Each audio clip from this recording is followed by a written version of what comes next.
All right. Hello and welcome back to our speechtherapypd.com community.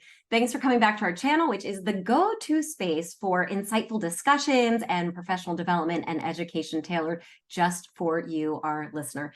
Today's episode is a must-watch for anybody who's thinking about stepping into the world of graduate student supervision, or maybe for those of you who are just eager to enhance your mentoring skills. I'm your host today, Stephanie Michele Sweigart. I am a licensed and practicing school-based SLP out in Los Angeles, California, and my pronouns are she, her. We are thrilled to welcome today SLP Kim Delude with us, who is sharing her knowledge on the art of supervising graduate students. I love this topic so much as somebody who supervises as well. And if you're coming with us today, whether you're a seasoned academic or maybe you're just starting your journey as a mentor, this is an episode you do not want to miss. Kimberly Delude is a school-based SLP who has been working with preschool to elementary age students for over a decade. She's also the author of two popular series. I love this. Freddie the Fly and Fairy Tales 2.0. How very cool. Welcome, Kim. Thank you so much for being here with us today. Thank you so much, Stephanie. I'm so excited to be here. Yes. Well, where are you coming from? Tell us a little bit about what you're involved in right now. Sure. So like you said, I am a speech therapist. I work outside of Boston in the public schools with preschool through fourth grade students. So just finishing up my day with them, which is always exciting. And, after that, I usually do a little writing and try to do some of my work for the grad students that I have this semester.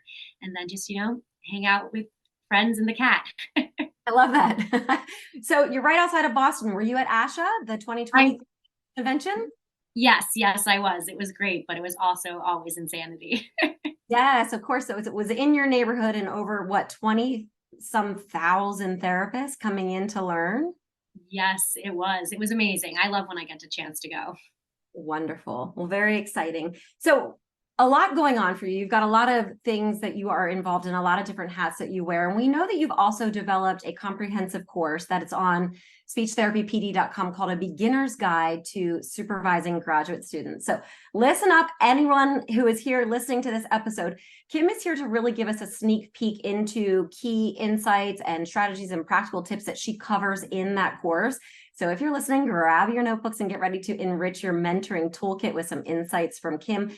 But also don't forget, hit that subscribe button, give us a thumbs up, and let's jump into this journey of mentorship together. So, all right, Kim, are you ready? Shall we dive into it?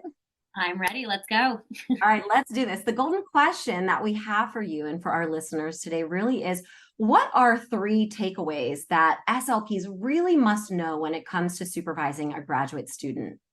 That is a great question. And I say I can summarize it usually in have fun. That is the biggest thing I always tell people about supervising. So the F is for be flexible. Just like the clients we work with, the students are going to be at all different levels. So you have to be ready to meet them where they are. Either some will need more help, some will need less. So just be ready to jump in where they need it. Then it's also that you aren't only teaching them, you're learning from them. Remember, they're in school, they have access to resources or symposiums that we might not have time to go to. So you also learn a lot from being a supervisor, which is great when sometimes you don't get to see those new techniques. And finally, I think this is the biggest one. You know more than you think you do.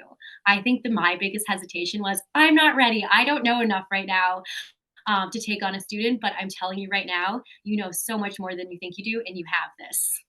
Oh, I love that. So I'm hearing so many mindfulness components too, like starting, the very first one when we're having fun is starting, being flexible and starting where you are. And that's wherever you are in your journey as a supervisor, but also wherever the supervisee is in their journey, right? Exactly. And knowing that we can start there and their profile is going to look a little bit different on where they're coming in and with their needs. I love that. So, and then you also said the second one was, it was understanding that. So you aren't only teaching them, you're going to be learning from them. Yes. Okay. I love this. So it's like a two-way street. And I think you mentioned that they could be going and getting further education that you don't have time to go and get, and you can learn from them as well with all the different symposiums you mentioned that they're going to. So I love this opportunity that it's a give and take, and it's an opportunity for us both to enrich our learning and growing and our evolution in this journey together. So I love that you point that out as well. And then we go on to the last step. Remind me again, the last step. It's you know more than you think you do, because I think we all get in our heads and think, I don't know this, I'm not ready, but everyone who comes out into this field is definitely more than prepared to share their knowledge. Yeah, so bringing in that confidence. And as I just kind of recited these 3 key takeaways, you've noticed they were kind of documented. We have them edited here below so that you can take notes on those on this video episode. So go ahead and write those down as your 3 key takeaways. I love that for supervision. You said you're currently supervising. How many students are you supervising right now? So right now, just one. I have one for the fall semester. She's actually finishing up in another week or so, and I'm very sad to have that end, but there will be new ones for the spring. So if somebody wanted to go about, if somebody wants to be a supervisor, do you have any recommendations on where they go or what they would do to sort of get that ball rolling? Sure. I would say reach out to any university clinics that are remotely near you, even if it's a ways away. They are always excited to have a new pool of resources to send students to, because we also can do it remotely now. It's not that you have to physically be in person all the time either. Yes, I noticed that some of the things have changed post-COVID now, where they're allowing more of the online experiences. So it makes it more accessible for people. Yes. All And I right, did wonderful. So local universities, that's where Yes. we need to go and reach out. And they're going to love to hear from you that you're ready to step in there and supervise. And you also need to take some of the graduate courses, right? Or I'm sorry, the supervision courses to get, is it 6 CEUs for starting in supervision? Yes, it is. You need to do 6 CEUs before you start now. Yes, and one of the things that's great about speechtherapypd.com is there is a plethora of supervision courses that are available live and on demand for you, where you can access those, learn from those, get your CEUs, and get started with your supervision.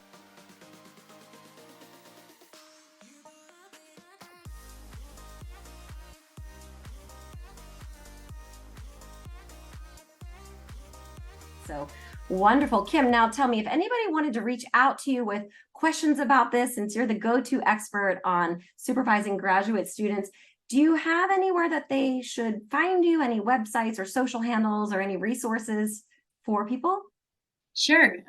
One of the places is on Instagram. I'm at the Speech Vine there. I share kind of insights and tips about this topic as well as other speech topics on there.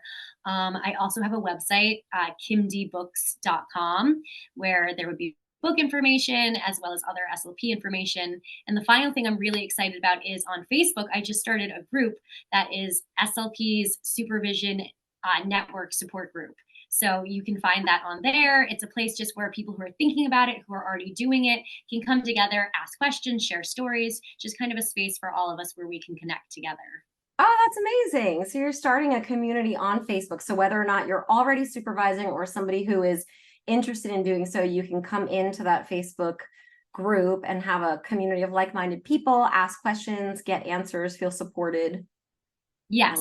I figured I had looked, there isn't one. A lot of people have asked me questions in the past, and like this will be a great kind of meeting point for all of us to get together. Awesome. Awesome. Great resources. We have those listed below in the show notes below this episode, where everything that Kim just mentioned, there are links available for you. So you can literally just click and go. Thank you so much, Kim, and everybody who's listening. Before we sort of bid adieu, let's sprinkle just a little bit of mindful magic into our daily interactions. When we're talking about supervision or supervising graduate students, let's remember that every word we speak, it carries weight, and every interaction really is an opportunity where we can make a positive impact. So let's wrap up today's discussion with maybe a fun little challenge that I have for you.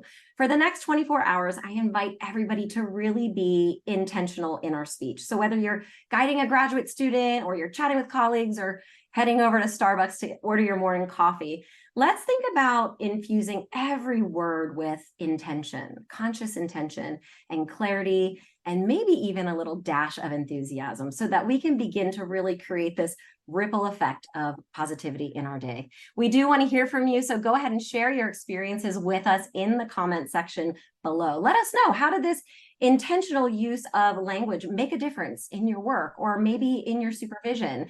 Did you notice any positive changes in your interaction? We cannot wait to hear your stories, and we want to see you share them with others and inspire others as well.